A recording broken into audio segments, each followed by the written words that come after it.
recording has remember some of the started. things. Okay. Right. It'll help Laura remember whatever notes she needs to make. Or someone else can double check me. Yes. um. So how do you call it? Um. I think we should start because it's like 8:03 already. Okay. Okay. Let's start then. Let's start.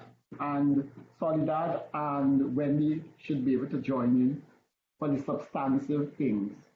Um, so welcome everyone. Thanks very much for taking some time off your busy schedule to, to be at this particular meeting to deal with the issues that we had on the agenda, and more particularly the first cohort of potential UMs for PAP that was trained primarily by our facilitators to prepare them to deal with our umpires for 2021 going forward. Hi, Wendy. Going forward. Hi, sorry I'm late. That's quite okay. We now started. We just did along for Soledad. And a heads up, you're being recorded tonight. So no Scottish words then. So I think it was important. This is what important. How I see the important milestone for PAF in that we used our facilitators and we designed a program to facilitate our needs and beyond, going beyond for our particular constituents. And that was, I think, was good. And in addition, we created content which is unique and I suppose could facilitate or assist with our programs going forward. So I think it was the first, and we hope to improve on this basically what we did going forward. So it's a milestone for us, and I think I want to, before I forget, to congratulate everyone who bought into the vision enthusiastically and created content and delivered and gave us the experience and the expertise. So thank you very, very, very much. From me on behalf of PAF, thank you very much. We have the agenda right going forward, and I think before, as not to keep it long and winding, I think we move on to Laura to set the pace in terms of what are the areas we're going to start discussing first, and then we'll dive in basically with the meat of it and until the end. Laura, you want to start? You want to guide us in terms of what we should start with first thing? Yeah, happy to. The three sort of goals for this evening, hopefully we can fairly quickly go through the feedback that we got from the participants that has all been sent out to everyone, and then also review the general recommendations that I'll call them the virtual facilitators, the one that we've just done this 4 weeks of 8 sessions.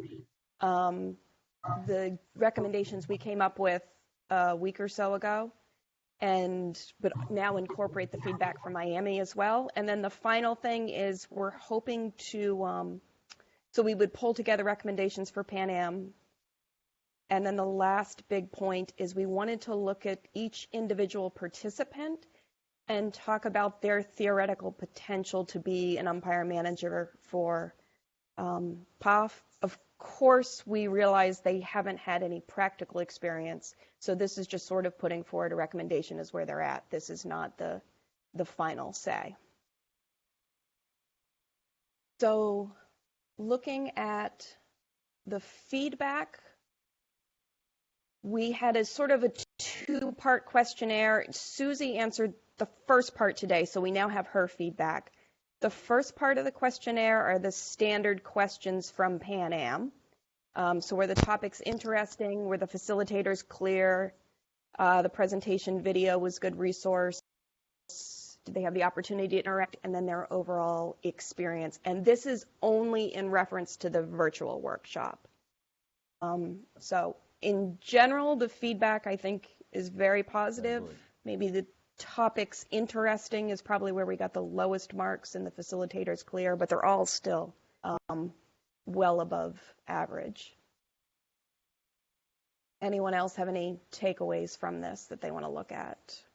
Laura, did you get any sense of, for those that had concerns about the topics, what the actual concerns were? Were they not relevant? Did they, did we make them boring? Did you get any more feedback on that? Right, and I wouldn't say there were any problems with the topics. It was just, so is it people being hard graders in that we didn't get all 10s across? So Gus gave us a 7 for that, and he says it started slow, but it gained a lot of steam.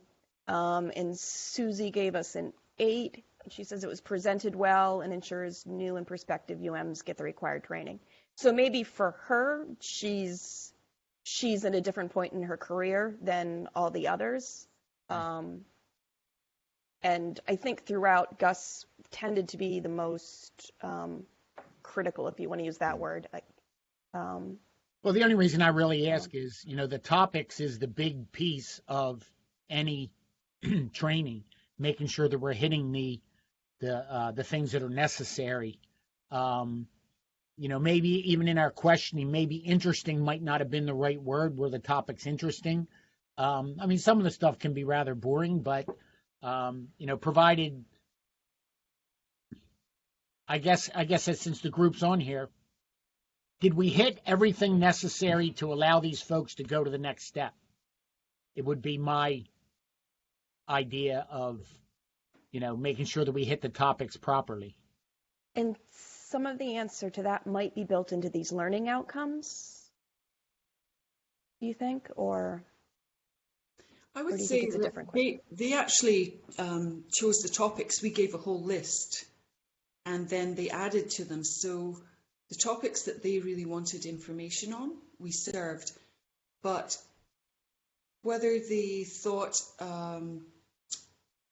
the topics were too wide and we could have narrowed down, I think that's something that we might be mindful of. Yeah. Okay. Because if you think about all the subjects that we put, we try to summarize a broader perspective rather than really getting into nitty-gritty stuff. And so that whilst there's good in that, others, maybe like Gus, for instance, or Susie, or others, wanted to get more in depth, and that time just didn't allow. So that's maybe something for further on to ask about the topics. What did we miss? What do you actually want to get more information on? Yeah, I think when I looked at the responses, what I initially got from Gus' response initially is that he is someone that will not give a 10 because he said perfect 10 is not givable. It's not made of, it's not, you can't get a 10, right? So therefore, it looks like he started with, you're not going to get a 10, you can't get a 10 in his book because that's perfect. And that looked less than 10. And therefore, when I looked at his thing about the 9 is the most he will give than given a 10. So 9 is like a 10 for him in terms of it. That's my thing about it. The others gave out a 10s, and I think part of it is I feel that if we have a discussion with them and we score it based on what they say, you might find that you might not always get 10s from the ones who give 10s. Because a lot of more what they want to say might come out, and I have a different perspective in terms of how well or good it is. So if the questions are not asked in a particular way, like formatting questions, you're going to get some numbers that you'll start to question yourself in terms of it. And you know why I'm saying that? If you go to the second set of gradings, where the question was asked to put to them to compare both of workshops, I think for me, the only person who got the answer was, if you read Audrey's answer, Because like, initially, what was said to them, the first session was the beginning stage, the preliminary stage of developing this particular work, this particular dissemination of information to you. And the second group of facilitators will carry it at different level in terms of learning or developing a competency. So it was a stepping stone, but some of the answers I got that was given for to compare both of them, it seems that it wasn't, they weren't comparing what was initially articulated to them in the first session as opposed to what Audrey had said. And that was some of the things I feel when I'm looking at the answers as opposed to what was given to them, what they were given. Right. Can we throw this question to Laura? Because these are the standard Pan Am questions. We didn't make any changes to them that Pan Am asks after a lot of presentations. How do our numbers compare to other workshops?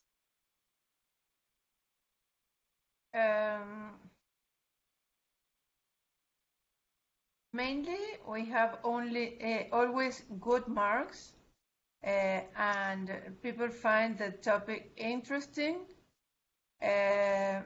Maybe not in the last one, the one we presented to Canada. We didn't have good marks, but I think the problem there was that it was not the correct objective because there were a lot of judges, home judges, not international officials, and it looks like the topics were irrelevant for them. But usually we get very, very high marks in all of them, in all of the feedbacks. So are our numbers normal, or are we a little bit below or a little above? The numbers are normal. And maybe we all know Gus. He's special. So I wouldn't be very concerned about the 7. And maybe many people think that 10 is like too much for anyone, and they just put a 9 because they think that it's very good, it's outstanding, but it's a 9, and you cannot reach a 10. I don't know why, but that is very personal. I think we should be very proud of what we actually accomplished. Yeah. Given that it was the first time, I know that we spent a lot of time putting things together and trying to make it as interactive and appropriate for them. And so whilst 10s are good, I don't believe in 10s either. But I think we should be happy with what we've got, because we should always look to improve. And also, every group that we would work with in the future are going to be different needs, different questions, different understandings. So I think we should be really proud of ourselves. In the first one, in the first workshop, every presenter was marked for the work. So it was not a general thing, but we got that feedback for each of us. So that is different as well. Yeah. We cannot compare because this is general and the other one was 1 by 1.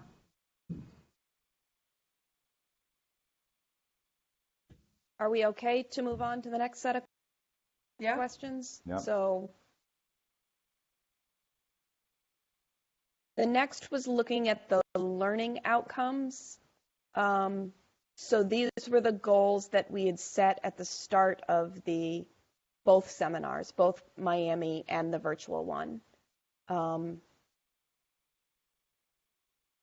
So I think in brackets is the individual questions. So the role of the umpire manager, management and administration before, during, and after tournament, analysis, the ability to analyze the umpire's performance, coaching and mentoring, reporting, adaptability, communication, teamwork, managing pressure,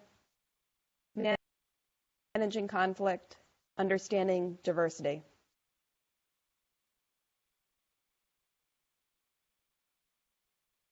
I think maybe reporting, had more 4s than 5s.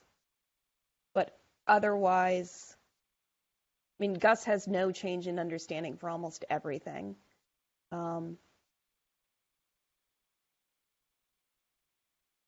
But everything else, they're all 4s and 5s that they had either much better understanding or excellent understanding. Some of this is to the point of people reaching to the top all the time, because I added this as sort of a ready to train others. I don't know if we had that expectation of them either. So for me, that was supposed to have been a stretch, but a lot of folks felt they were comfortable with that. So anything to look at there? I guess as you move forward with this, and because what you're asking in this what we are asking in this set of questions is comparing one seminar to the other seminar, and that's basically what we're doing here. And I thought it was comparing the understanding before Miami to now. So it was after both. Oh, okay. All right. My fault. I just read too deeply into the question. You may have said something similar. Okay. All right. Fair enough. You would think that there should be almost across the board, at least a much better understanding of what's necessary. Unless some folks had a pretty good understanding of it ahead of time. I know it's a lot of... No, again, if you look at, I almost want to say let's take Gus out of the equation, because he does have and Susie obviously, just because of they have different experiences, but vast experience, and whilst their feedback is equally important, they're kind of almost the sandwich, or the bread to the meat, as it were. Yeah, you have two ends of the spectrum, and then the folks in the middle, so to speak. Because you're right. With some of the events and things that Gus has been at up to this point, you would expect a pretty good understanding of what umpire manager is supposed to do, even though he wasn't doing it. Just by working with them, you get a pretty good understanding, and then probably the same thing with Susie.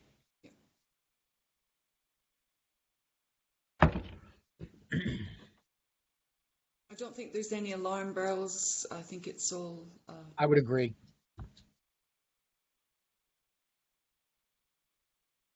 And also, if you think about after each session, more or less, we've had really positive feedback as well.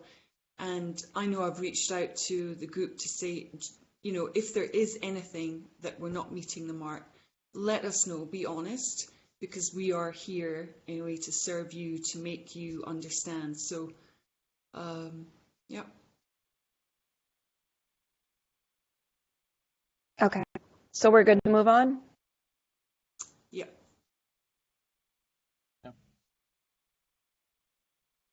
You transition into the umpire manager role. What specific tools have you gained? More understanding of the reporting. Comes down to the practical application at this point. I think we all kind of feel that way. They're ready for that. For now, specifically, I feel that I've acquired what is referred to as soft skills, and I still feel that I must continue training on this subject and consider it very necessary and important. The main tool is able to understand the important difference between the UM role and that of the umpire. I'm able to finish making the change of mentality of that role and how it touches me. Laura, regarding what is missing. Laura, should we be able to see your screen? Yeah, You should. Okay, I think Thank you. I think we lost it, or at least I did. You know, everybody did. My network dropped. Okay, Yeah, I'm not so, seeing it. Thank I'm not you. seeing I'm your on a screen better yet. connection now. okay, fair Now, enough. do you see me? Right. Perfect, yes, Seeing got it. now, yeah. Okay. Thank you for calling me out. No worries. Audrey, knowledge is power. Experience and exposure goes along well. I'm happy with the knowledge gained. I would still need to gain the self-confidence to manage a group of diverse personalities from various cultures and not be intimidated. Donnie, I transitioned to the role of UM. The major tool I've gained is a better understanding of the vast responsibility. Despite whatever challenges your way, you always try to work toward building healthy and successful connections, be accommodating and approachable while remaining true to myself. Okay? So that's where their tools that they took away.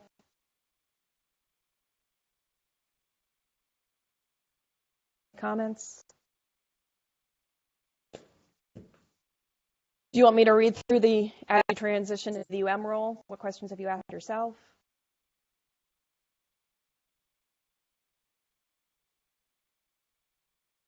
It says when. Fernando, why I want to be a UM? Do I have the skills? What kind of UM do I want to be? Is my goal to be a UM? Do I have the tools to help others? And last, am I ready?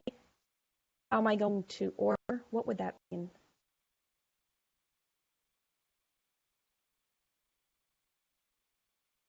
Will my first tournament as UM be? Does order maybe mean organize? The role of UM is a huge responsibility, and sometimes I ask myself if I really know what I'm getting into. This is Audrey. I do enjoy a challenge, but I also acknowledge that there are so many facets to this particular role. It's important to be prepared physically, emotionally, and psychologically. Donnie is the question that I ask myself, are you ready to venture down the path? The answer is yes. Do you have the necessary skills and competencies to perform? The answer is yes. Am I willing to acknowledge my shortcomings and work towards addressing them? The answer is yes. Am I going to be swayed by the internal politics, and how am I going to deal with it? The answer is no, I'm not, and I will stay true to my own personal ethos and values.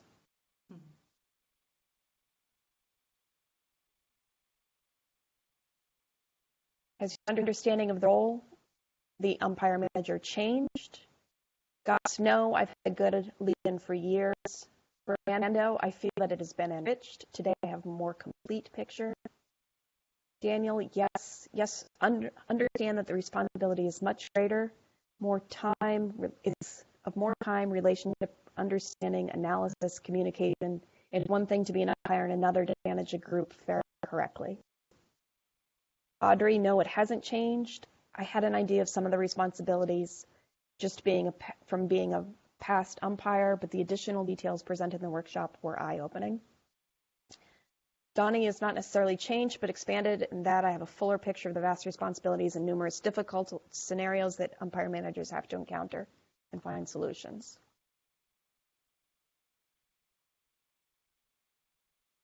The list of things that they wish they'd known as an umpire. I believe that times have changed and we are doing more sharing. This is coming from Gus. There are things like diversity that have become more important, and when Donnie and I came through with Fernando and others to eliminate the mafias at the umpiring level, that was a first step. There's a fair amount of information that should be shared at various levels in the umpire journey that are more of the how does it work type of items. Fernando, perhaps it would have helped me to know more in depth about the profile of the wanted umpire. Daniel, understand exactly the form of evaluation much better. Audrey, scheduling the appointments is not an easy job. Sometimes you'll get it wrong and not necessarily done with any malicious or biased intent most of the times. Donnie, yes, I knew that TOs had a say in umpire appointments and performance. I wish I knew that I could have spoken out without fear of being blacklisted about injustices that were done to me. I wish I knew about how the marking system worked.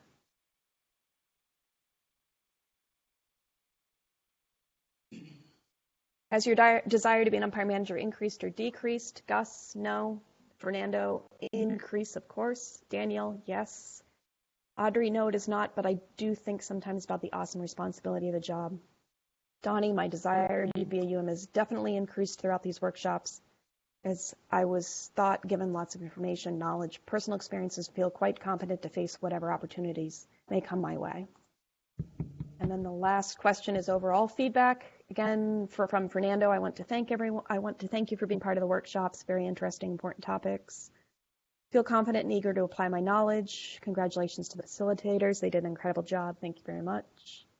Finally, I would like to express that it would be very interesting if the workshops could be repeated in the future for the next potential umpire manager. It's been so complete that you feel ready to start working. Daniel says, again, excellent, a moment to share with friends, exchange topics. Audrey, I think both workshops were necessary, and the progression from the first one in Miami to this last one was evident. It was a very good second workshop, and I commend the conceptualizers as well as the presenters who were excellent. I look forward to the session days and the ease of the, I looked forward to the sessions and the ease of the interactions was special. Donnie, I just hope we have more training and development workshops across all spectrum of hockey in Pan Am. Okay.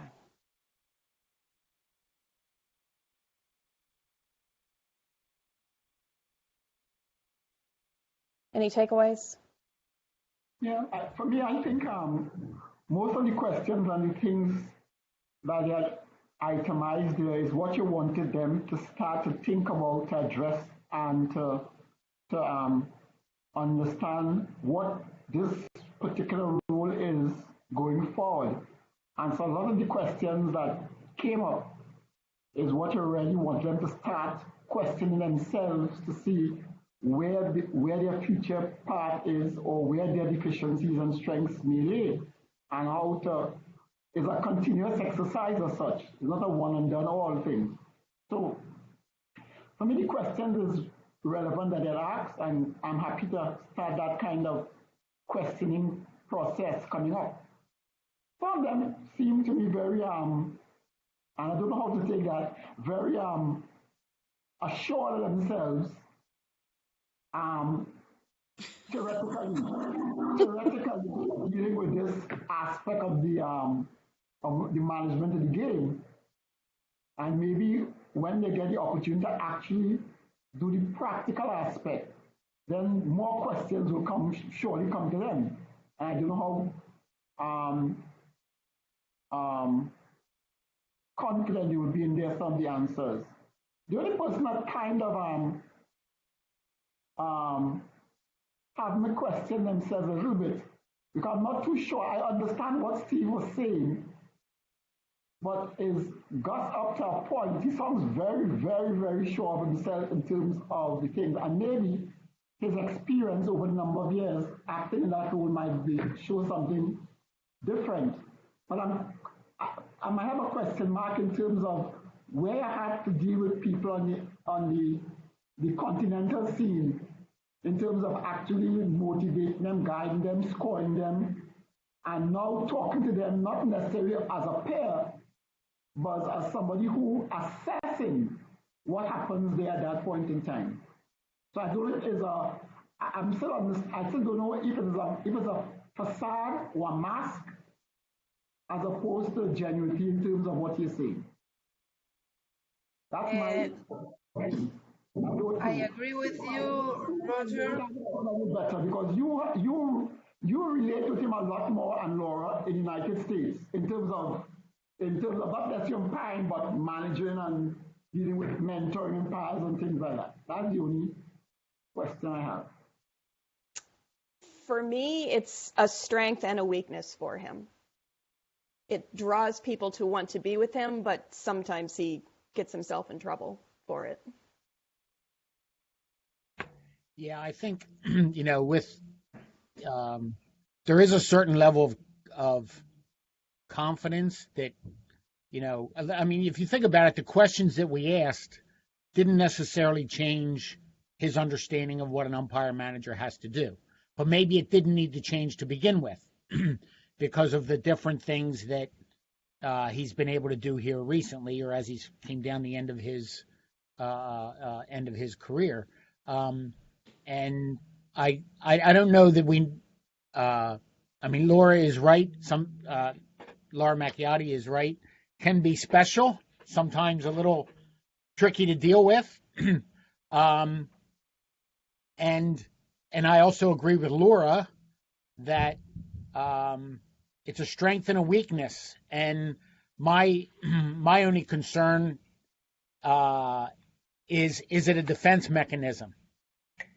Which, and all I mean by that is someone not being sure, but using another avenue, let's say, to communicate with people. But all that being said, if you go down our list of everyone, in what they did in the seminar, some of the questions that they asked and things of that nature, and maybe I'm jumping too far ahead, so you please tell me if I do. Is there anybody in this group that we feel should not be given the opportunity to step in at some point? For me, the answer is no. I think everybody here should be given an opportunity. They seem enthusiastic. They seem to understand what we were doing. And I think we all know, Wendy, Roger, myself, and even Laura, from the technical side, you learn a lot more on the job than you do behind the scenes. Exactly, when you're out there. So there's going to be more learning. There's no two ways about it. But I don't see any reason why not to try to give them an opportunity. And unfortunately, the number of opportunities might be limited. But that's just my 2 cents. Yeah, I would agree. I mean, if you think about Gus, he's accomplished a goal, getting his 100 caps, going out on a high. He is ready to move on to that next level.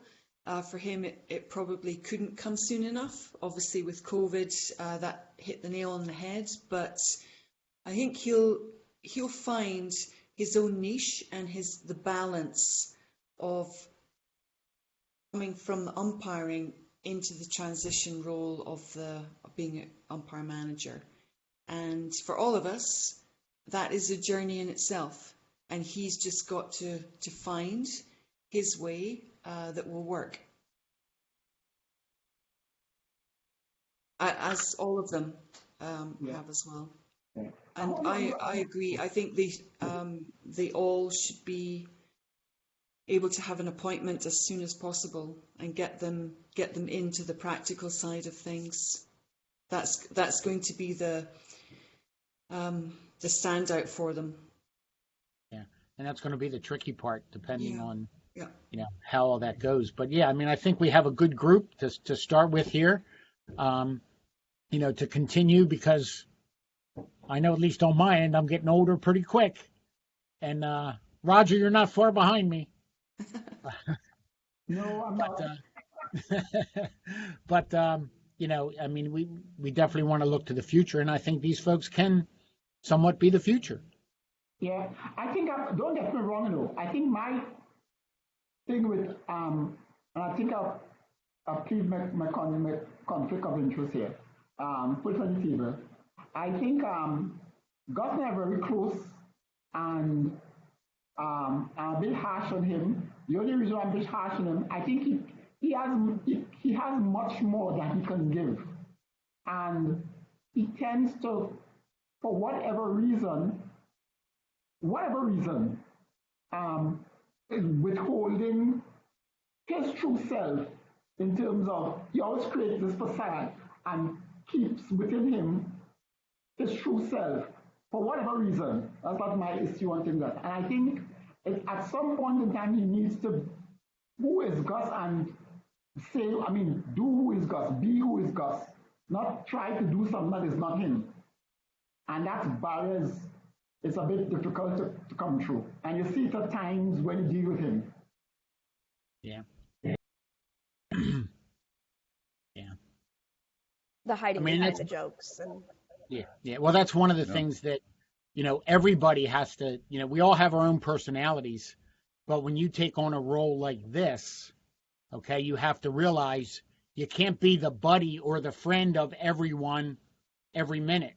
And you can't be, just from my experiences, you don't go out with the umpires just because they're going out all the time, because they need their time to have downtime.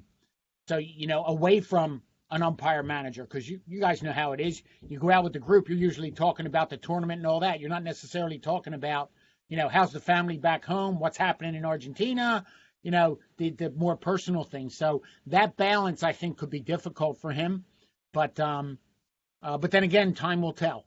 Time will tell. Yeah, I agree with you, Steve. I think my thing is, you don't necessarily have to be my friend, but you must respect me, and I must respect you. And that's what you need. That's basically it. Yes, his personality is not very, yeah, it's a little arrogance with the other ones, maybe sometimes, and for me, that is maybe sometimes hiding a true self, probably, because maybe the arrogance is not very good. Yeah, well, I mean, let's be. Correct me if I'm wrong, Miss Laura Macchiotti. Do you expect any change on the appointments for the IPAC? Because if I'm not mistaken, that's going to be his first test, and fair enough. So as far as I'm concerned, we can move on from that, because that's going to be a test of, can I handle it? Can I handle it? Or at least a beginning. Well, we haven't discussed that, because we first need to set a date, then go to the countries to reconfirm their participation, and then I will talk with the umpiring committee and competitions committee, Okay. and with Rocky Viegas, and we'll see. So I cannot tell you. Okay, We fair need enough. to go through the process. Okay. My concern with Gus is that he's not open to listen. That is my concern with Gus. He's not open to listen and to learn. He is like, maybe it's something he only shows, but it's like that he knows everything and he doesn't need to learn anything from others. That is what he shows, at least. Is that, I think that's a really valid point, Laura. Like going forward with, say, all the potential UMs, is it something that we should look at to say, based on your first, couple of tournaments that you come up against, what goals are you setting for yourselves? I mean, I know I did this personally, but I think if we set maybe a format to say, what goals are you setting for yourself? How do you want to achieve them? What support do you need? Type thing. And maybe that is a continuation of our education and support for people, and putting them in, into that responsibility role. Something to think about. Maybe. My big concern is that our continent is so diverse.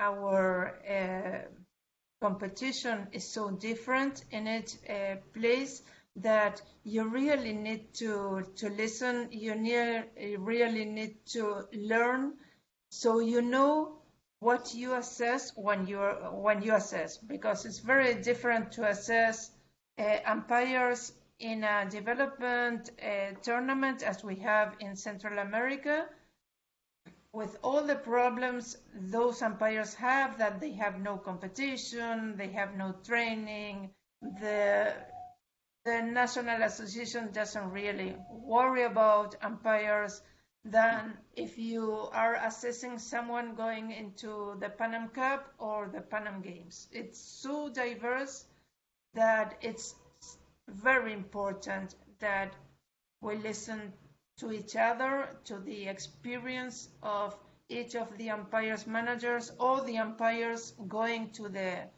these different tournaments. And that's maybe again of when they're selected for something, it's about what are their thoughts going in, because as you quite rightly said, we don't have cookie cutter tournaments where everything is beautifully laid out, etc. Sure. And that is wonderful because we can challenge ourselves with the diversity and build our skill sets, but also impart our knowledge and see if it's on par with the standard of the tournament or the umpires that you work with as well. Yeah. Could I given the fact that Soledad and Irene was at the first session, I think I'd like to hear, and given the fact that we're talking about the individual potential umpires managers now, I would like them to come in and give their opinion of what they see and what they knew of the person. And in particular, Irene has a special set of skills that we could latch onto and for to give us I would say an expert opinion on that kind of area with individuals. So could we hear something about from Soledad and Irene going for about these umpires? Because we're speaking about Gus and we have others to deal with. So deal with Gus and then we'll go on to somebody else. And Edmundo too. Edmundo, I haven't said, we'd like to hear what you're saying, Edmundo, also. Yeah. Okay. Yes, I think that there is Okay. a thin line. You go. Between... Okay. Okay. It's okay, Sole? Yes, you go. Okay. I think about Gus that there is a thin line between self-confidence and to be arrogant. And maybe what he tries to improve is to open and try to listen. Try to listen and try to learn more about the diversity, as Laura said. And also, I think that I agree with Steve that maybe he needs an opportunity to be appointed to a tournament and try to see how he can do it and handle with the tournament. Also, I think that it will be very interested which appointment, which country, and also which colleague, because maybe with one colleague he can be arrogant, and with another umpire manager he can't be less arrogant, or I don't know. I think that the are a team. I think that he deserves an opportunity to be appointed to a tournament, and then one opportunity and see what's happened there.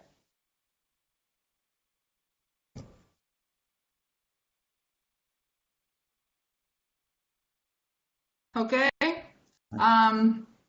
you want me to? Okay. Did you finish? Yes. Yes. You can go. Yeah. Okay. Hello, everyone. Sorry, I came a little bit late, but I had some problems with my connection.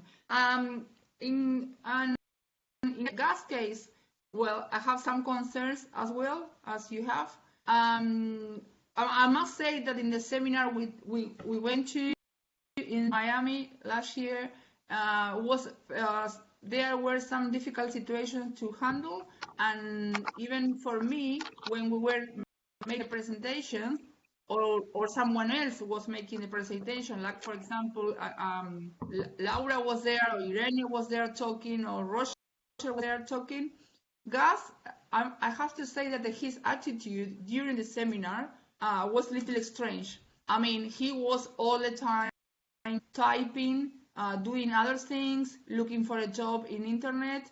I mean, like doing different things that they had nothing to do and nothing in relationship with the seminar and what we were doing. Even I think we were very surprised, and in sometimes we didn't know what to do and how to take his attention, because he was like, okay, I'm busy with other issues. Like you go. I'm busy with other issues. So, but for me, it was hard to interpret or to identify how much he really wants to be, or how much he really wants to become umpires manager. If I'm honest, if I go back to Miami, I don't know what is the feedback now with him after workshop you did. But if I go back to Miami, I finished the workshop, or we finished, and I didn't have that feeling.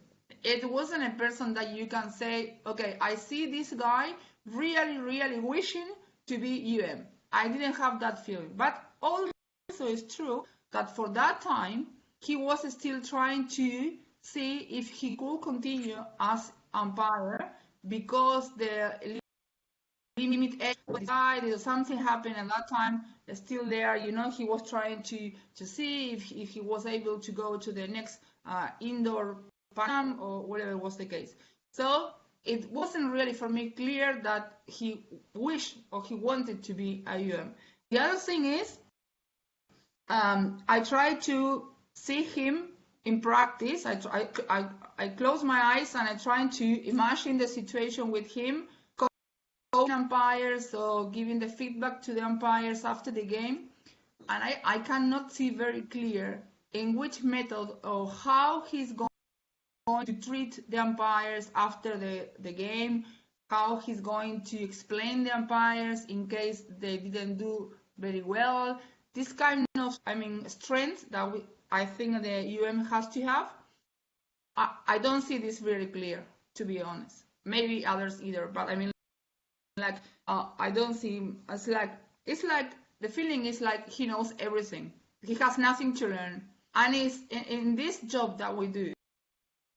It's not the right decision to feel or to think that you don't have anything to learn. Because you always have something to learn. So I think at the end of the day, is his personality. It's something that, of course, we cannot change, and we don't have to change. But we have to think in the future, and we have to look after the umpires also. Because I think one point that Irene mentioned, I think is very important when she said it's important to see who goes with who he goes with.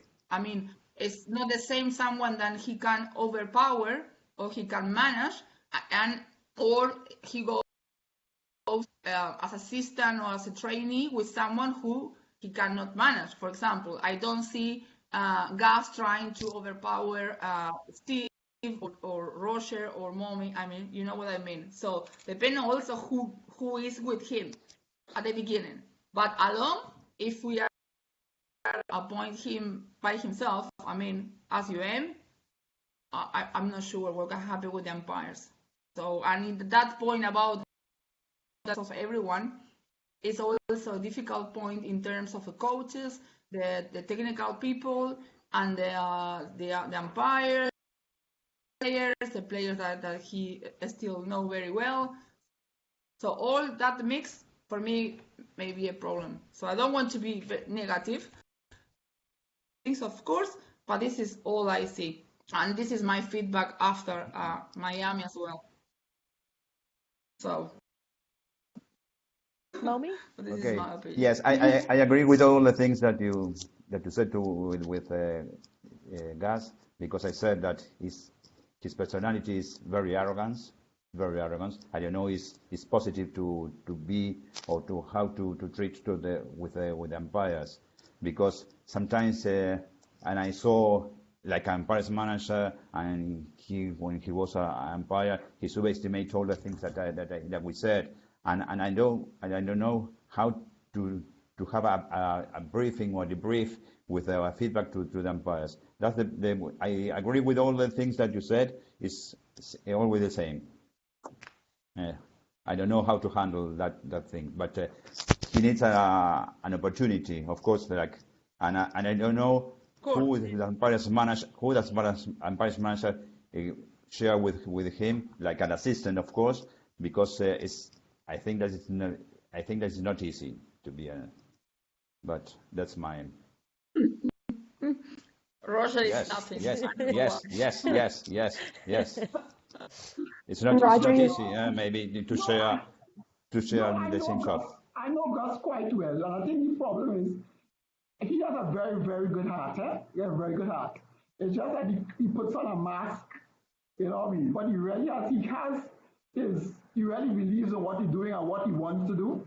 And I think prior to this, having him in this workshop, there was a lot of conflicts in his mind about what is life after umpiring. What should I do? Where I should go? Yeah, I mean, if I should do this particular thing, and maybe there was a reluctance in. But all of us have it. When we reach the end of our career, is it the end of our career? Do I have another? Can I extend a little bit? So I suppose you had that still in the mix. You know what I mean? Until he makes his decision in terms of it. So I think I have no doubt that he should have. He could do well, but maybe having the experience, some of the things you might want to tweak and change, he will start to do it and realize that, okay, I am really into this and adapt and change. So I have no doubt about it. I have no doubt about it.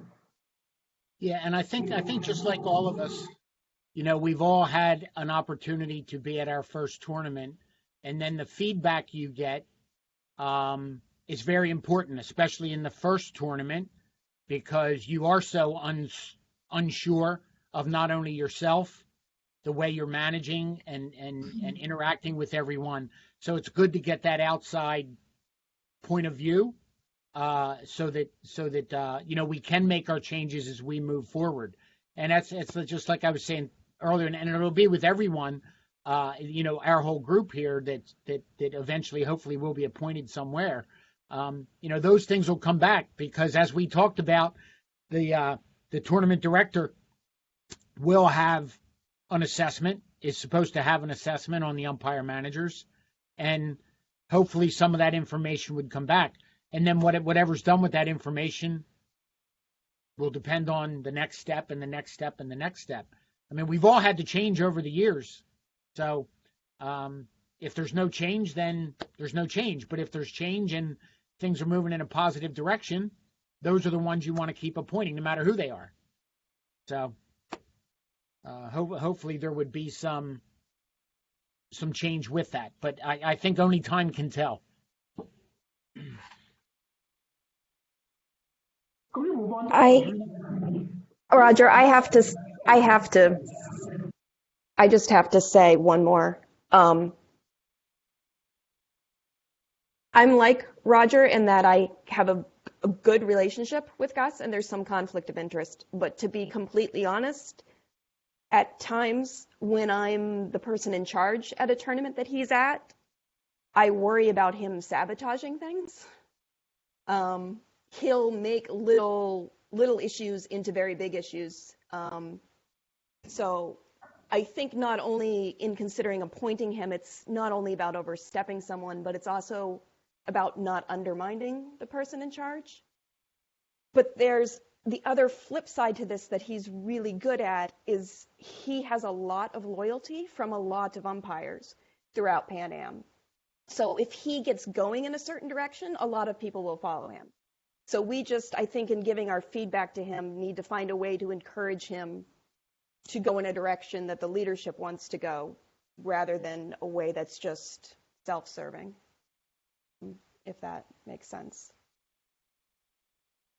Yeah, I think it makes sense, Laura. And it's the difference between being a friend, which, like you said, a lot of folks will follow because they're all friends, to being the administrator, which can be much more difficult when you have to take on that role. So it would be interesting to see where that balance comes in and how that plays out. So. Thank you. I've said my bit. Are we all good to move on to Audrey? Could we go on to Audrey? Okay.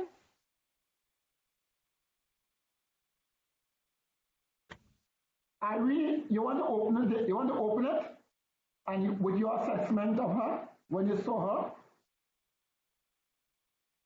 And by the way, Irene is a sports psychologist. So okay. She's aptly in position to give us that expert opinion. Audrey, I think that in Miami she looks very calm, and I think that she creates like positive energy, a good management of interpersonal relationship. So I think that she can be a very good umpire manager, because sometimes the umpires need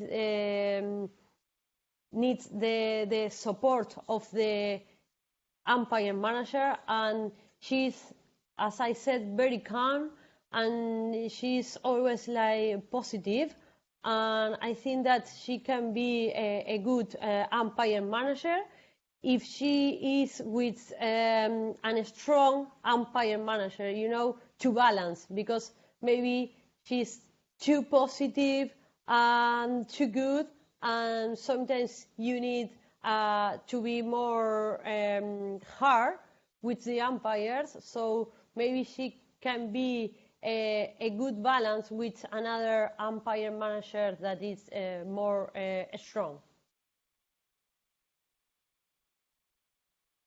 I think that Audrey have a good strength with because he have a good experience, and the other thing is to concern is if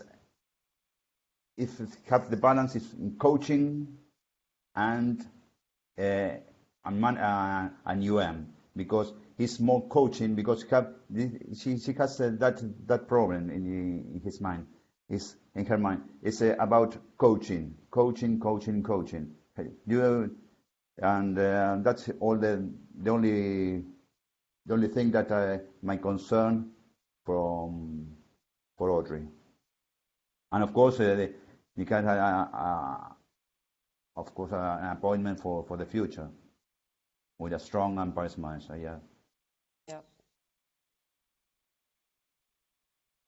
Okay. In my opinion, well, I have the opportunity to umpire with Audrey. It was a long time ago, maybe more, 20 years ago. So I see How old on are her. you? Yes, How old are you? trust me. Yeah. It was about in 2000, 2001. We share like 3 or 4 tournaments. So I see on her a lot of positive things, a lot of positive strengths, because in the way she talks and the way she communicates to us, I think it's very, very nice. Sometimes it can be, as Irene said, too nice. I mean, like sometimes, you know, as you aim, we need to say things like they are not the best or they are not all positive, and I would like to see her saying someone, well, you will need to review this, or you know, these kind of things. But the only thing that I'm concerned about, but I think it's something that we can fix, anybody can fix very, very easy, is that she has been away from like high hockey for a long time. So she retired about, I think it was something like 2004, something like that. I feel sorry because I think she deserved bigger opportunities, and she didn't have for politics reasons. Being unlucky, and because she was very, very good umpire. So she has been, I mean, away from the hockey, unless you think that she has been coaching. So from that side, maybe it's okay. But talking about umpiring side, I didn't see her in contact with the highest, with the best hockey for maybe 15 years. So I think it's all about trying to update her, you know, in terms of tackles or dangerous ball or high ball or aerials, these kind of things, you know, obstructions, things that really have changed a lot in the last 15 years. So I think she will need some update, very, very strong in terms of interpretation of the rules in 2020. All Yes, the other Sole, things I see very... I think that that is the easy part Yeah. to improve. The most difficult is to change personality. So that's the reason I say Andrew have like a good personality to be an UM.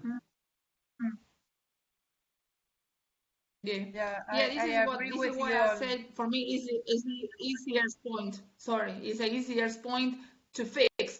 I mean, like it's just to be update with interpretation and rules. It's the easiest point to fix. Sorry, I interrupt someone. I don't know who was it. No, I agree with you all, and I also think that it will take her a little more than to others to get the pace of the international competition, because she has been away, but she's he has the what we need for an umpire manager, I think.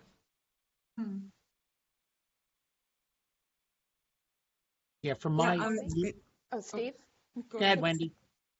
Yeah, okay, for me, I agree with the technical side and obviously being away, but that can be remedied.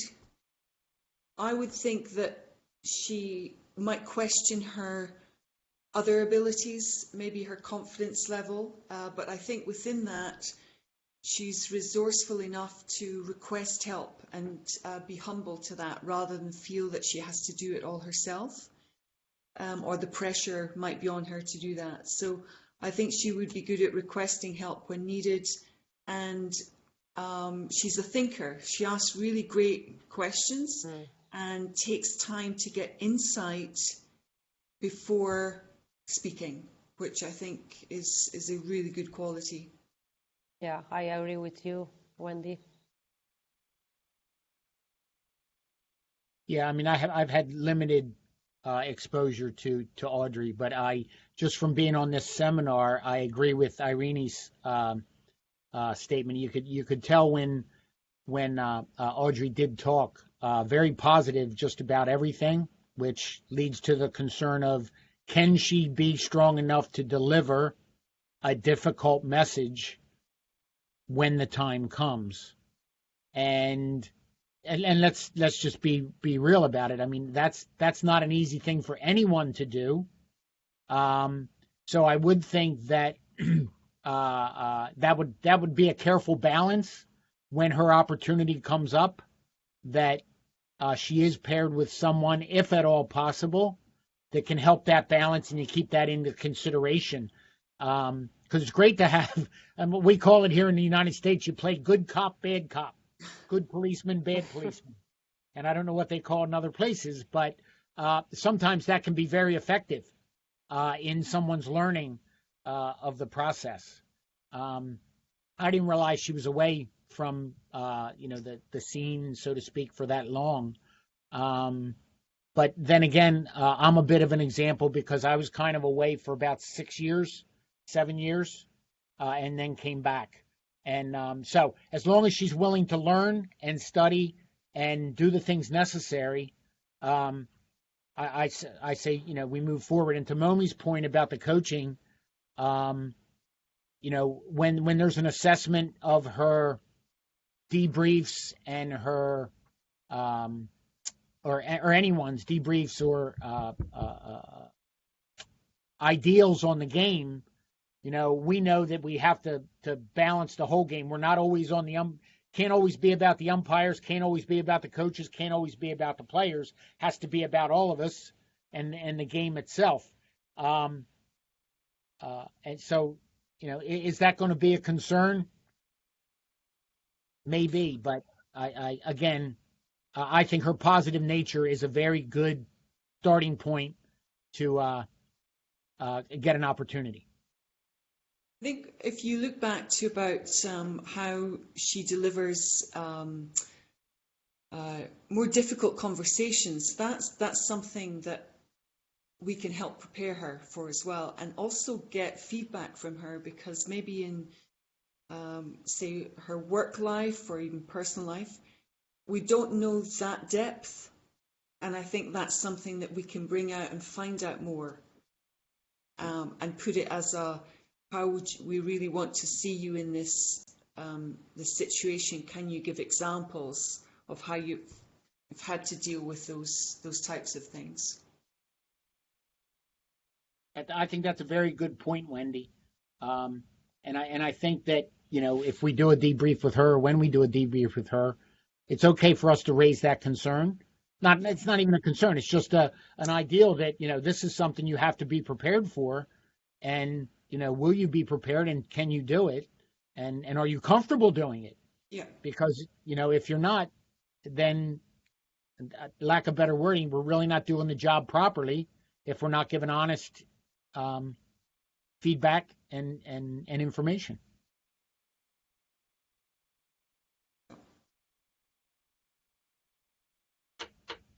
Roger? I don't have anything to add. I think we exhausted, for me, they exhausted Audrey's assessment. As far as I'm concerned, I agree with most of what people said there already. And I agree as well. I sense this humbleness, and the thinker comment ties in with that, and I shared Soledad's concern as well.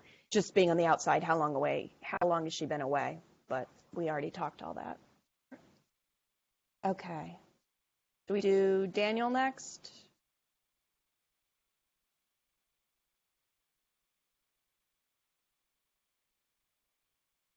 Or do we want to stay in the Caribbean? No, Irene.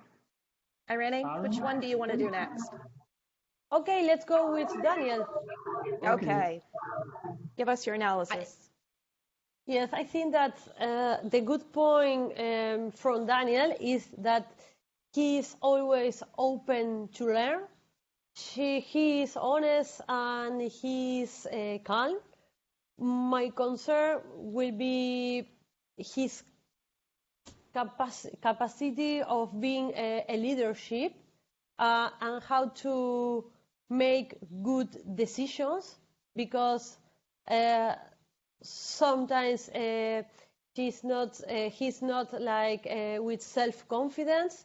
So that would be my concern. But the positive thing, as I said, is that he's open to learn and he really wants to be UM. I agree with Irene, because he's always open to learn, because he called me all the time about things, about the different things to improve, and the other things for concerns is sometimes is a little insecure, so that's the problem, the personality from Daniel. And I think that is the potential for, and have an opportunity to be there. If I may, Momi, I don't know Daniel that well, and I felt a little bit of insecurity when we were, during our sessions here. But do you think that is a lack of experience? For lack of experience. Okay. I mean, do you think that he can? For lack of experience to be a leader in a group. Okay. Do you think that's something? If for that is the personality for that, but the other things is for that. Do you think that that's something that he's willing to improve? Yes. Okay, perfect. Yes. Thank you. Yes. Yep. Perfect. He need a little push. Yeah. Okay. He need a little push all the time. Sometimes we all need a little push. Yes, of course. Is his job still as a broadcaster? He's a broadcaster, yes. Yes. Which takes a lot of confidence. Right. That's I think Laura preempted my question. I have a comment and a question. The comment is, I know he's a broadcaster in football and he has his own program and he analyzes games. So that in itself says to me that he understands the nuances of tactics and different situations in a match, always a football match, and he's strong enough to be on television and give his opinion. So that's it. So I think for me, there's another issue of confidence. The question I want to ask is does he come across having a lack of confidence because he's not communicating in his first language? And if he communicates in his first language to people who speak the same language with him, does he come across much more knowledgeable than if he attempts to do it in his second language? That's the question. That's the question. Right. Yes, I think his weak English is a big problem. So for me, maybe that is what causes to come across as, so it would be interesting for me to have him communicate in his first language and an environment where he had to use only his first language. And maybe you might see a different Daniel. I have worked with Daniel as an umpire. And I think in the conversations I had with him, when he's able to communicate in his first language, the questions he asks or the in-depth analysis of the game he does in his first language is far more instructive to me than if he attempts to speak in English. It don't come across the same way in English, but in Spanish, if I had a translator with him, it's different, a different person. I think that's my take with Daniel. Another thing Okay, sorry. I see from Daniel is that he will need to get trained to face difficult situations in our difficult tournaments. Yeah, I was going to say that. I was going to make that comment because I can be agree with Mommy and Irene in terms of that he's always trying to learn and open to receive advices, and I'm not really worried or concerned about points in relation with knowledge of rules or hockey.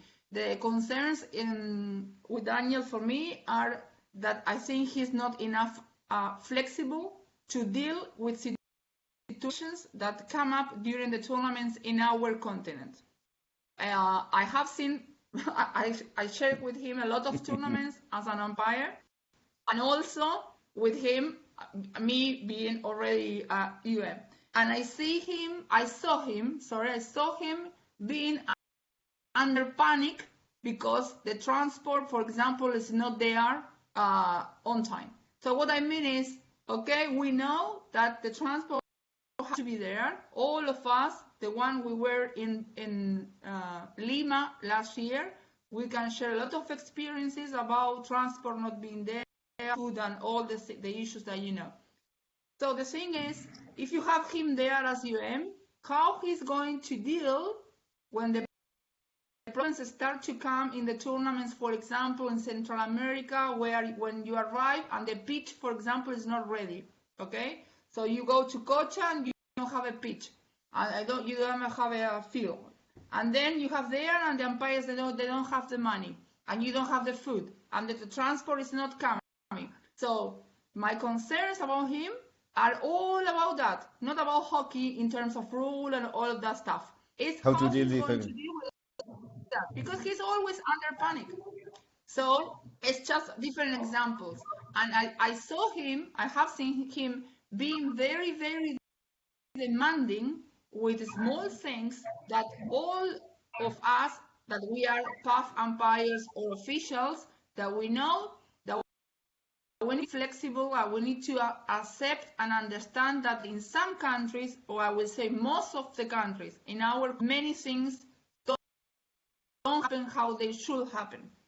So the thing is, how are we going to prepare him to deal with these kind of things? For example, okay, he needs to learn that if the transport is not there, it's just a small example, he needs to put the three umpires in the taxi and send to the pitch, and then you see how you fix it, if the bus is coming or not coming. So these kind of things that I don't see him flexible enough, his mind is not open enough to deal with these things. I have him as I was UM with Fernando in Chile in the Open Series in 2018. I tell you that everything every day, everything was a problem. So I mean, like, I was trying to see him and imagine him as UM at that time, and seeing how this guy is going to become umpire's manager if he cannot fix that he needs to walk 20 minutes to the detention room. Things like that. Easy things. Simple. But things that happen every day, all the time, since you wake up until you go bed during the tournament. So my concerns, we can call maybe housekeeping concerns, I don't know. But these kind of things, you know? Like, okay, he asked me can I take a taxi to go to the changing room? I say, sorry, where? Because I have to walk, and it's more than 200 meters. But I said, but this is a rugby field in the middle. You only have to do is walk. It's too much for me before the game. Okay, so things like that, you know. And I said, well, this is what's happening here. You need to walk 200 meters to the changing room. Easy like that, simple. This kind of thing, you know. So he wanted a taxi to go to the changing room in Principe of Wales in Chile. So these kind of things that you say, okay, I'm trying to imagine him handle well this and said, we will need to do something if we want him there, because I really think that he wished 100% to be there, 100% to be an umpires manager. He really wished that, but I know I don't. We need to help him, I think, in this way. Well, if Laura is there, we have 90% of our work ends. Just go to Laura and she sorts it out. Just making a joke. But I think I agree with Solly. I think maybe according to Steve and Wendy, who we pair them with is where they start to learn a lot of the practicalities of umpiring manager, not the theory, and see how it works from there.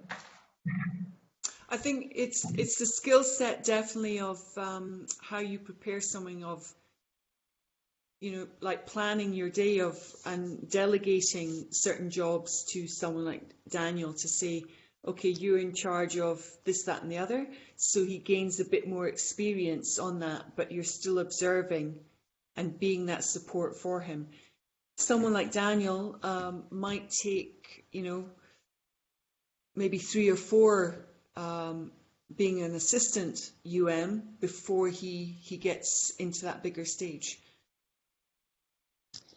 So that we have to be mindful of that. But from a hockey perspective, definitely he's got that knowledge, that insight, good advice. So with all of our folks here that we're talking about, and maybe this is a question to either you, Roger, or Laura Macchiotti, is do we foresee any of these folks being sent for a first tournament all by themselves? Fernando, I think. Steve comes back to the umpiring committee, and I don't think we could send any one of them at a first tournament by themselves. Okay. Right? And that is the initial answer in terms of that, right? But what we have to factor in is the contract that each LOC has with PAF in the number and the type of officials, and what PAF planning committee is willing to do if we're looking at training in terms of funding that. So those issues will come up, but I don't think it would be wise to send one of them. I mean, we have not the ones who are tried and tested, but the new ones to go on to put them, to unleash them on a tournament by themselves. That would be basically the disaster.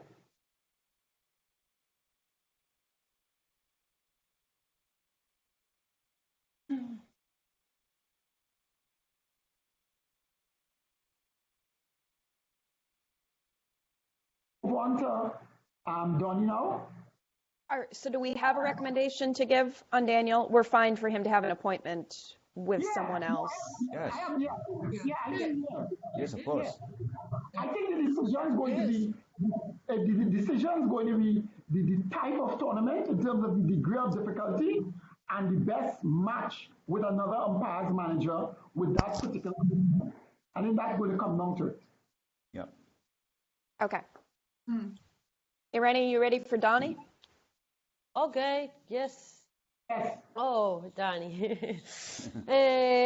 He is open and he's very authentic. I think it is the word. he was very interested in the activities and he was very energetic. I think that what maybe it concerned to me is if he can control his emotion and how to deal with the political aspect, because he is like very, I don't know how to explain. He is very to say what he's thinking and not to analyze if that is correct or not about the context. I don't know if you know what I mean. So that it will be my concern, to control his emotions. Yes, I agree with Irene about how is Danny. I don't know very well, but he had a brilliant mind always. Yeah. He speaks a lot very well. He knows what he's speaking. He's the very concerns, intelligent. yeah, brilliant, yes. And the concerns, I don't know, because I read all the things that he put in the paper, but I don't know very well. But my recommendation is to have a opportunity, of course, like the other ones. Let me address this, and obviously conflict of interest again. So I'll let John know what it is. I think the strengths, I think, are going to agree with it. But I think my concern is the balancing of those strengths with his history. Yeah. For my thing is, you've had history, and if you articulate the history initially, okay, people know where you're coming from. But I don't think you should attempt to always remind people of the history when you're trying to put forward a particular point. You understand? So I think he has to deal that aspect of his experiences, in his past experiences, that brings him to where he is at now. He should, internalize it, use that as to build your strength, than trying to put forward that as letting everybody know what it is before, and that is where you're coming from in this particular thing. I think he needs to work on that aspect of it, because people tend not to see the messenger. They tend to see what your history was, and not what you're attempting to do as a UM. Yeah. Right? So I think it's to deal with that, for him to remind it that has gone, that's history past. We don't want to be reminded about it. You understand? I have no problem in doing the recommendations, but again, it comes down to the same thing: the degree of difficulty for the tournament and the pairing of the umpire manager with that individual. Yeah. Right? Yes. Yeah, I personally would agree with Roger. That was one of my thoughts. Even in the questionnaire that was sent out, some of the answers that he gave were very personal. Situations that he had dealt with in the past, or being wronged, or whatever the case may be. And unfortunately, I think we all know that can't necessarily come into this type of role. Because if we have our baggage coming with us, it's going to affect everything else. So that would probably be my only concern. I love the fact that he will tell you exactly what he thinks. And like Irene said, sometimes there also has to be a balance in that. But I think that given the opportunity in this role specifically, that just like all of us, we'll make a mistake and we'll go, you know what? Next time I really don't want to say that. I want to put it in use different wording, and maybe get to the same place. I think Donnie can work his way through that. But me personally, I fully believe that he should be recommended to be appointed to somewhere, with someone, and given the opportunity. Did I hear you right, Steve? So it's a strength that he's honest and straightforward, but you say also, but be careful with the word choice? Yeah, Is that what I heard? yes. I mean, you got to admire anyone who will tell you exactly what they think. But as we know, even though he may be right, it might be the wrong time to say something, or it might be the wording comes out, or the tone of it can come out in a wrong way and can create conflict. It's almost like reading emails. You know how it's very difficult to read a tone of an email? Okay?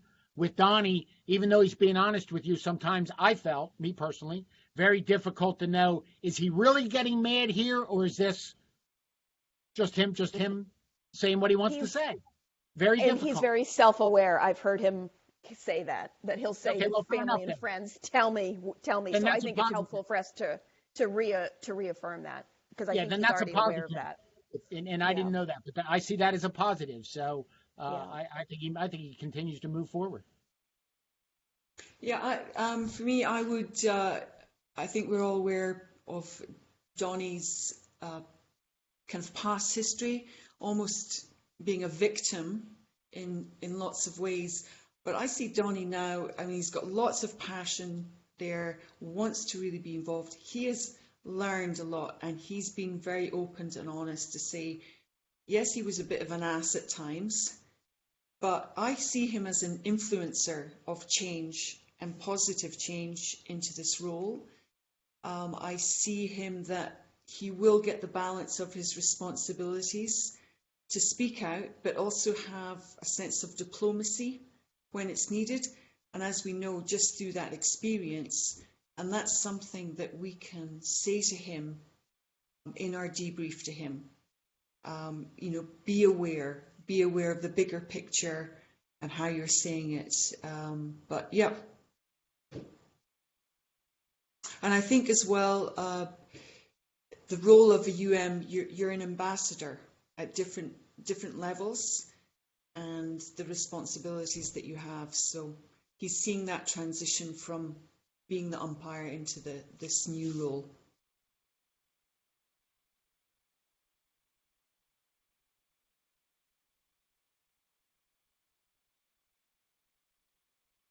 Everybody, or we could move on.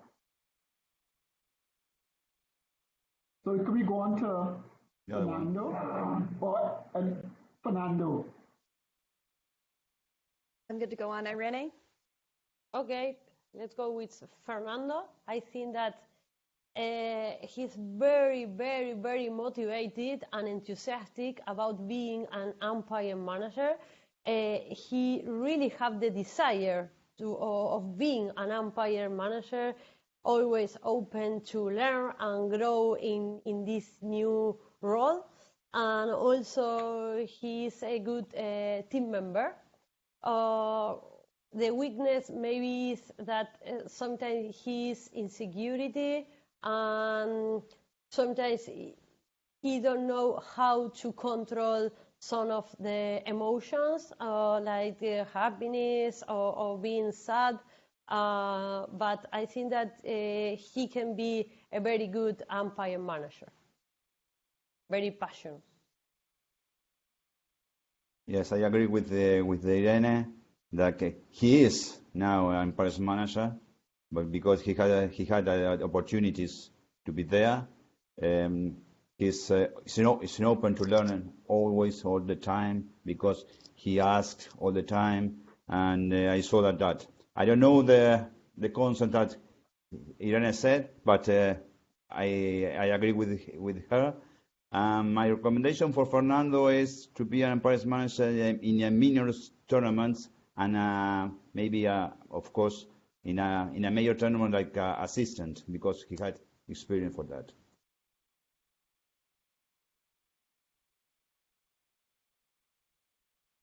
You are mute. You are mute, Steve. You are mute. My apologies. Sorry about that. Thank you, Momi. It was my understanding, or now it's my understanding, that he had a previous tournament.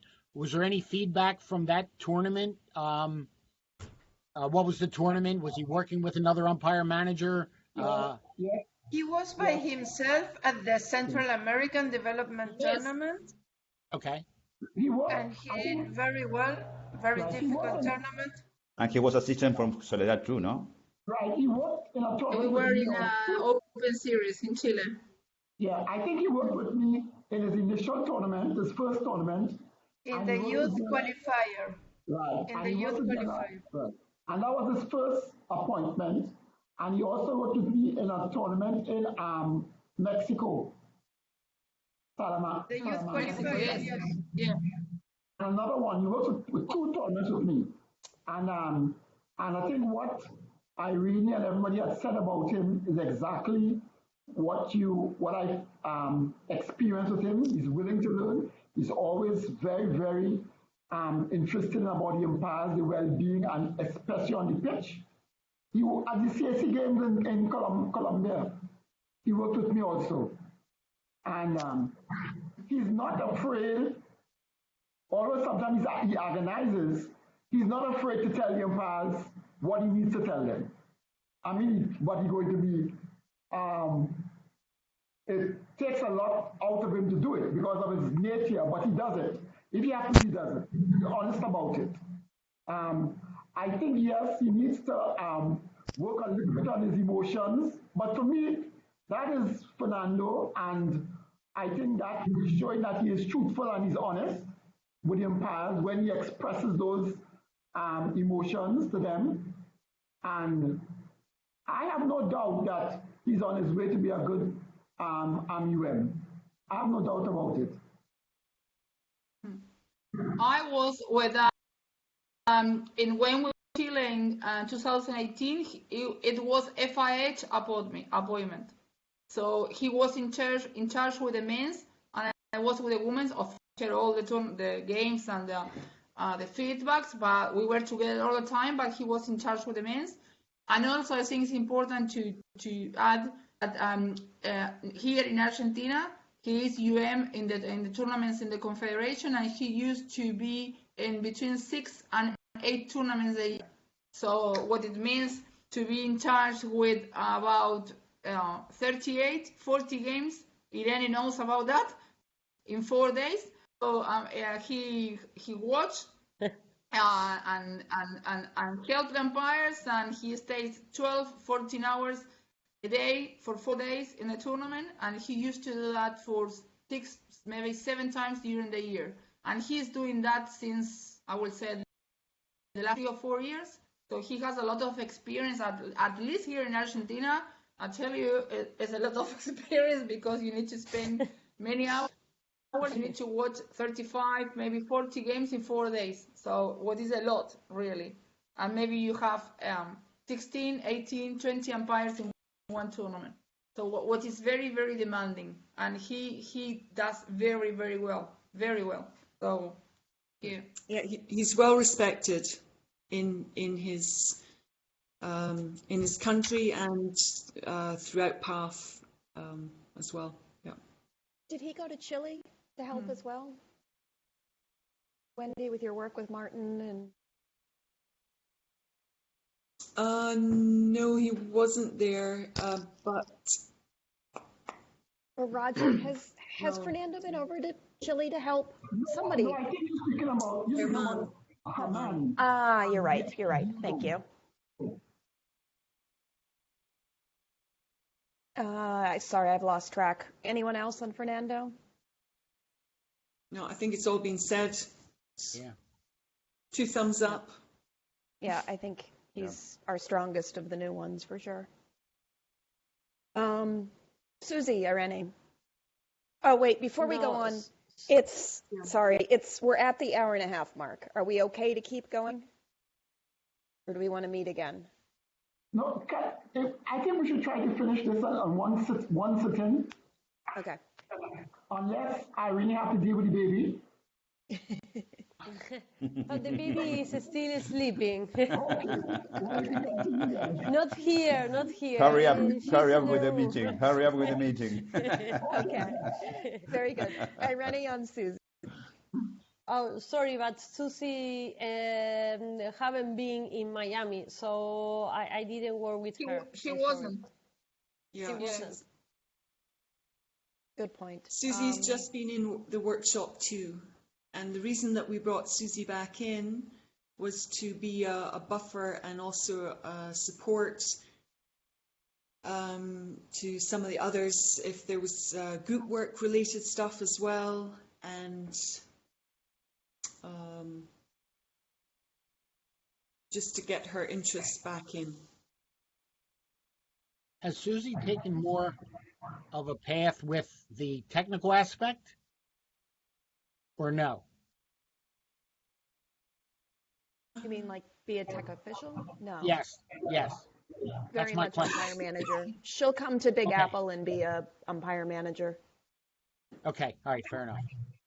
But Wendy, I think when you have a more experience with Susan than most of us, huh? Yeah, I suppose. Yeah, I have. Right, so you want to speak, because I can speak to my side of it. I think, and again, a conflict of interest, I would have always put it in. I think Susan's strength for me is the kind of nurturing with umpires, like, boost them, build them, and things like that. I think sometimes she puts forward I'm trying to be politically correct. She emphasizes her non-technical skills at times too much, in the sense that, okay, I didn't reach this level in umpiring, and therefore, I might give you the best advice. And by doing some things like that, you put a negative feeling with the umpires who you're trying to coach, right?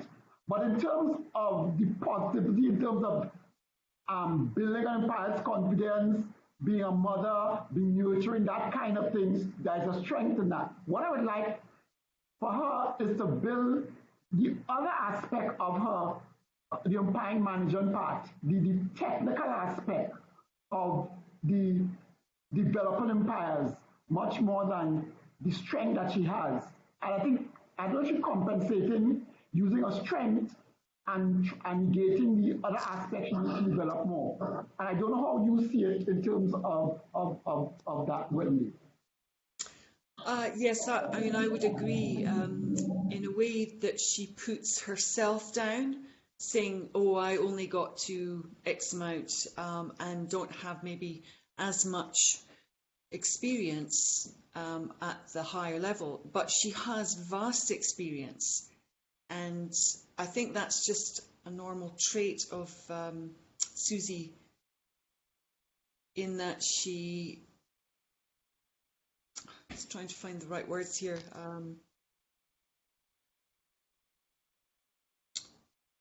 She should be less modest and put the importance on the experience and expertise that she does have. I think her emotions can get the better of her. She wears her heart on her sleeve a lot and can be perhaps not too involved, maybe on occasion, but she needs to maybe set a higher professionalism and to keep, I don't want to say distance, but the balance of when to be that friend, when to be that when to be the coach, when to be, our many hats that we wear. And sometimes she struggles with that, and she will admit that freely herself. Roger, you're on mute. I'll agree. That's one of some of the issues. I'm saying the strength she has, I think she uses, to be a friend more, but you need to know when it should have a demarcation. Yeah. And that's the issue for me dealing with that aspect of it. I don't know if anybody else had experience with her as such. I've worked with her as a TD in Uruguay. 5 or 6 years ago, and then at Big Apple, and I think this captures it well. I think she herself would also admit she has a difficult time saying the hard things to umpires. She can do it, but it's not her favorite part. I think Is it anyone's favorite part? fair enough. I think she's an excellent resource for tournaments with new and young umpires coming in because of her nurturing nature. One question I have is, where is her age? How many more years of Susie do we have? Do we have 5? Do we have 10? Susie 59, is she? Or Okay. I don't think she's yet 60. I can't tell it, but we have a list in the Dropbox. We have a list of all the ages of the people. I don't have it, and I couldn't find it. It's not in TMS, and it's not on Facebook. She keeps it hidden. Okay, I'll get it then. I'll get it. She's 21 then. Exactly. So is there our recommendation for Susie is continue to use her as we do. I mean, Yeah. does she have any hope of ever getting an appointment outside of Pan Am, to be completely honest with her? Or is her role development in Pan Am? Well, that's a question for different group of Fair people. Yep. But Laura, you would have observed Susan in a number of tournaments that you were part of. Yes, and that's what I was just speaking to. Yeah. Yeah, but what about Laura Mattiotti? Sorry. I agree with you, with all of you. Her problem is being hard with umpires. She's nice, very, very nice. She's helpful. She doesn't have a problem in asking for help, and she's a very good. She works well with the team, but I don't want to go into the umpiring thing because it's not what I should do. Maybe her step that she cannot go up is technical. I don't know. But I don't want to go into that one. Yeah, I mean, you're right. I think you encapsulate basically what we were saying. So I think you're on the same page with us. Yeah. Yeah, I totally agree with all of you. I have very, very good experiences with her. Very good. So I think we did everybody here. What's the next thing we have to go through?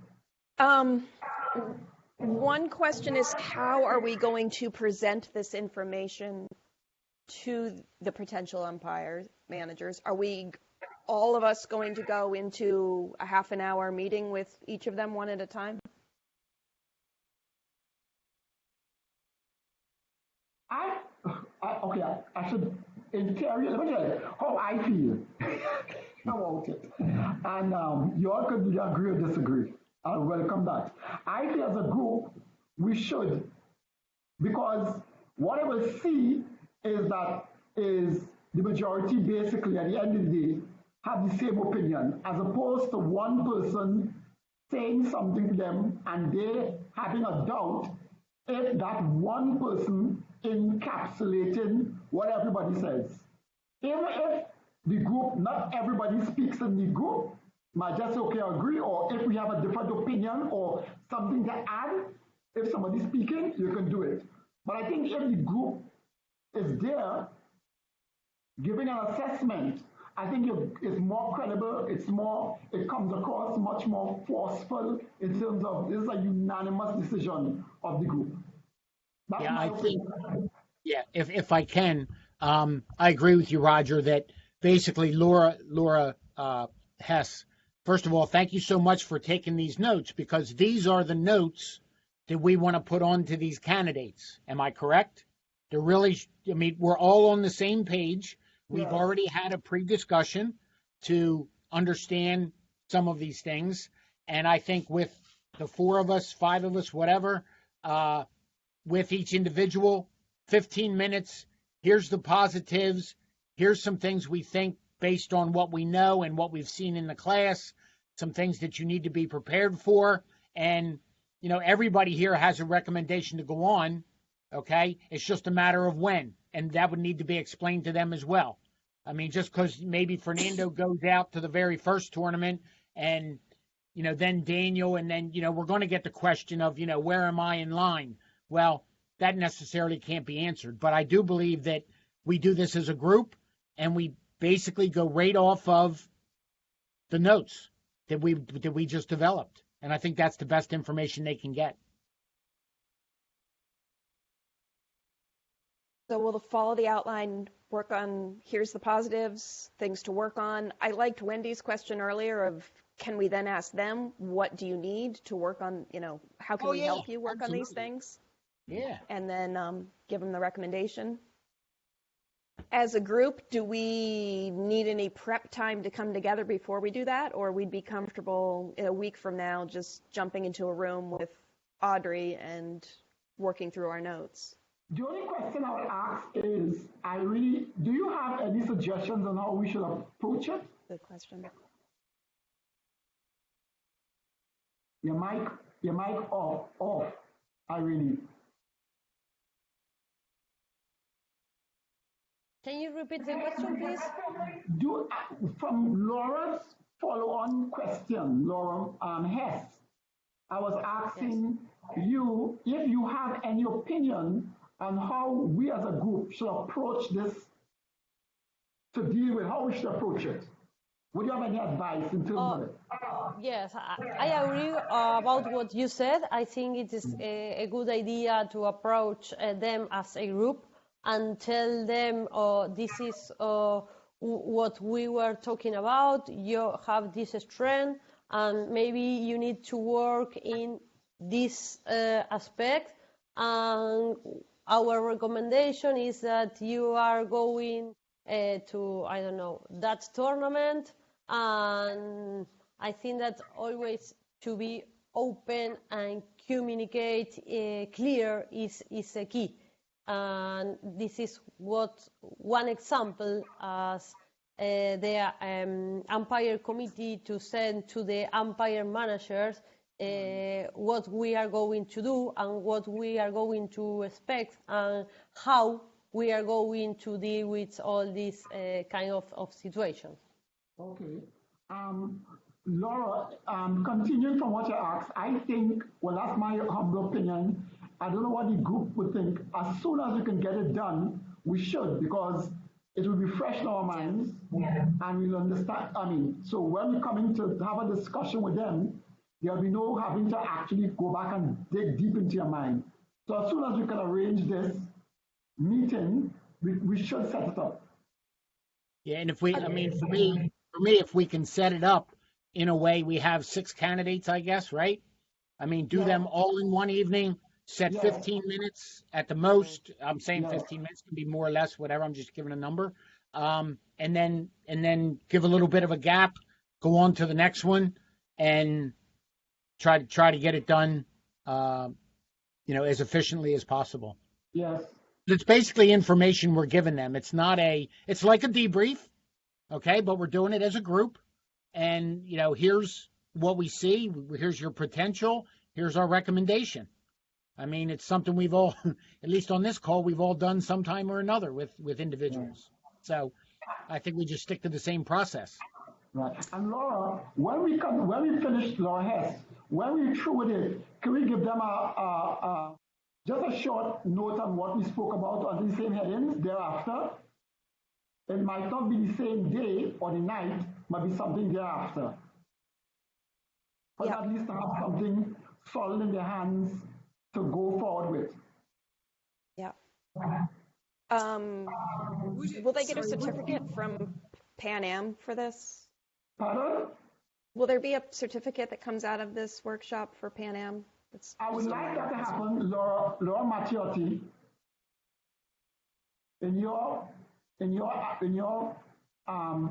I don't know, it comes back to you. No problem. If you want a certificate, we can do it. Thank you. My other question is probably for Irene.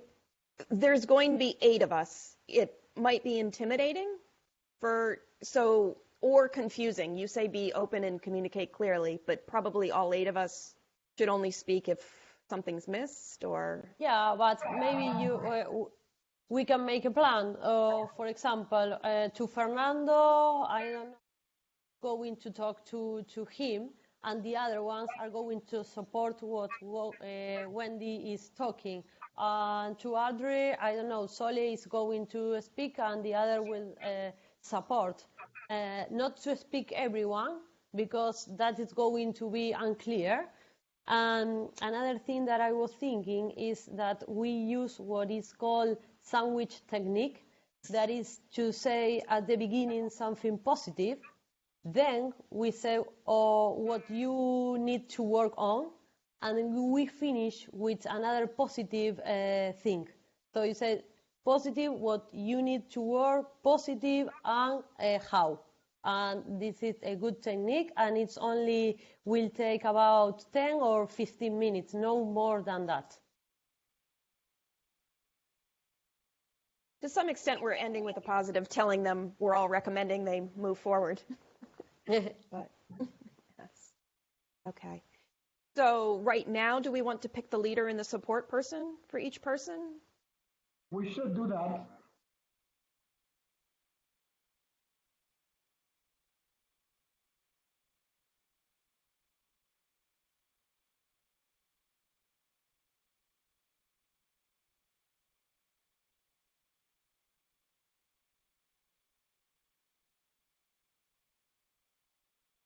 Okay.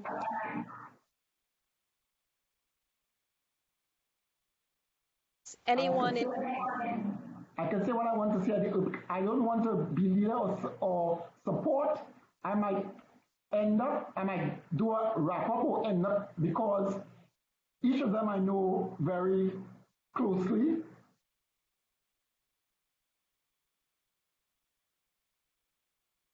Wendy, is there someone in particular you feel you'd be happy connect with to, well as the lead? Yeah, happy to anybody. Just doesn't bother me, whichever. Same with me. I've no preference Yeah. whatsoever.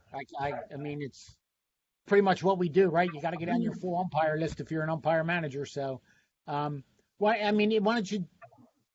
Anybody have any problem with just? Well, let me ask you this: do you see the debriefs are going to be done by Roger, Wendy, myself, and Momi, right? And then we're just going to split up to who's going to do what and all of that, right? With some support maybe from who else? Soledad and Irene. I agree. I should be recused as not a UM and as the scribe.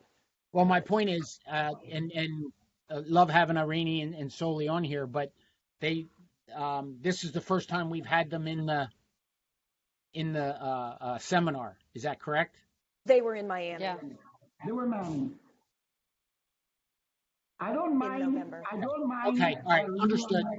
Yeah, I don't mind Irene and Soledad supporting in this group with either of the things, especially with Irene's background. Some of the things that sort of situation I would like her, and Soledad in terms of her vast experience, and also having worked with a lot of them also.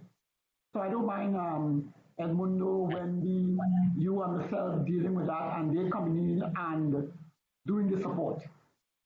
Okay, that's fine by me. Okay. Irene, do a lot of support. Okay, no problem. So you need to go back to your notes.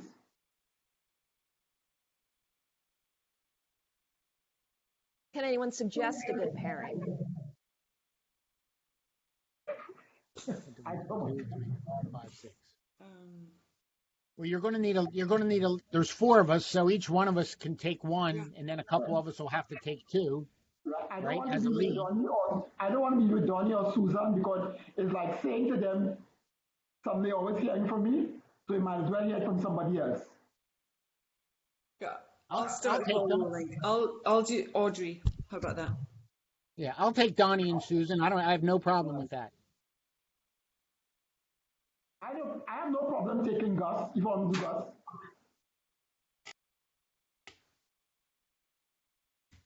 Gus. Should Daniel have a Spanish speaker?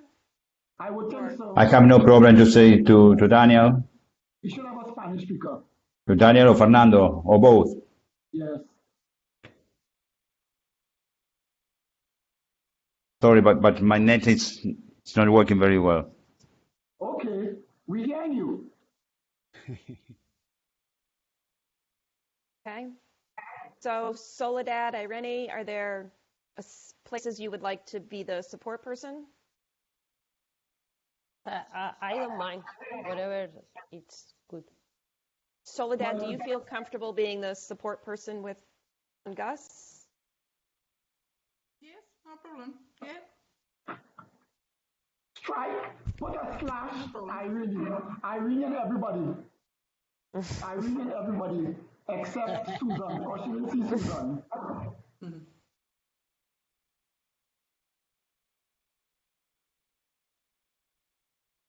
I mean, the support should not be, I mean, a lot there anyway, unless we miss something. Yeah. You know? So But Soledad, that's who cool. else do you want? Maybe Daniel. You want to be with me, Daniel and Fernando? Yes, I don't have any problem. Yeah. Wendy? Irene also. On both Daniel and Fernando? And Fernando. Okay.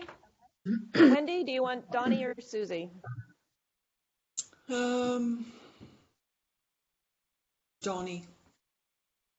About that. Irene. So Roger, you get Audrey, and I have no problem. Momi, are you good with Susie as the backup? Or would Soledad?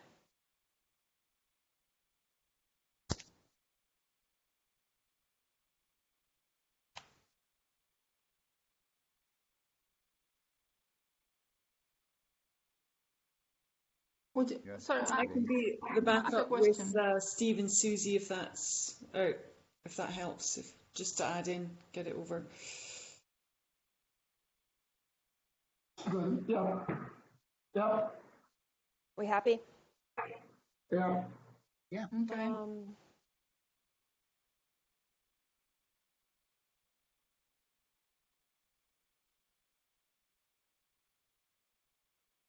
So moving things along, picking dates when we want to do this. Ooh.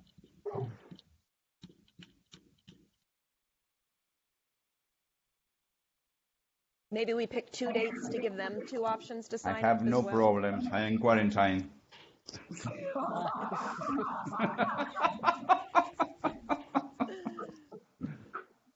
Well, do you think that Sunday nights are good nights?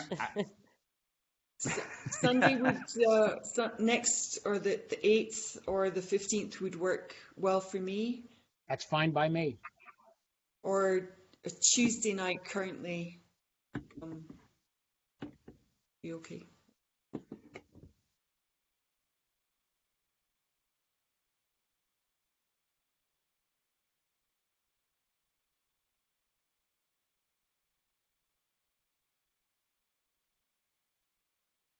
So November 8th and 15th. Soledad, put the dates. So Laura, my suggestion you're a would be just busy pick one of the woman. dates. Just pick one of them and go with it. Okay. Perhaps the sooner the better. Is everyone okay with the 8th? Number 8 and 15. Yeah. I'm okay with either days. Yeah, me too. Let's go with the 8th, and we'll have a follow-up if someone can't make it. Probably plan for 3 hours, half an hour each, for a moment in between, or... Remember that here now in Argentina is, sorry, Laura, it's Yeah. 11 Yeah. p.m. So in terms of calling the Argentinians or from the Daniel from Uruguay, now it's 11 p.m. So, and we have been here for 2 hours. So if you are planning for 3 hours, It could be very late for Sunday. I mean, these should take no more than 15 minutes apiece. Yeah. Okay, so plan for 2 hours. And are we okay to start at 6 p.m. Miami time? Wendy, you're the furthest west. That's 5 p.m. my time. Trinidad time is 5 p.m. What's 5 p.m.? What's the time for me? Should be 7 p.m. Okay. Because it's 10. It's an hour 02 earlier now. than we started tonight. Okay, so it's 10:02 for me here right now.